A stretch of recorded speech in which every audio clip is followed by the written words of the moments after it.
بسم اللہ الرحمن الرحیم۔ السلام علیکم ورحمۃ اللہ وبرکاتہ۔ نبی کریم صلی اللہ علیہ وآلہ وسلم نے فرمایا کہ 3 خصلتیں ایسی ہیں کہ جس میں یہ پیدا ہو جائیں اس نے ایمان کی مٹھاس کو پا لیا۔ اول یہ کہ اللہ اور اس کا رسول اس کے نزدیک سب سے زیادہ محبوب بن جائیں۔ دوسرا یہ کہ وہ کسی انسان سے محض اللہ کی رضا کے لیے محبت رکھے۔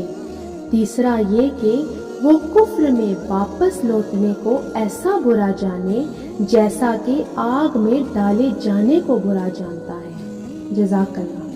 ہمارے چینل کے ساتھ جڑے رہنے کے لیے اسے سبسکرائب کیجیے، اور اگر آپ کو ہماری ویڈیوز پسند آتی ہیں تو انہیں لائک اور شیئر کیجیے، اور ہماری آنے والی ہر نئی ویڈیو کے نوٹیفیکیشن کے لیے گھنٹی کے بٹن کو دبانا نہ بھولیے۔ شکریہ۔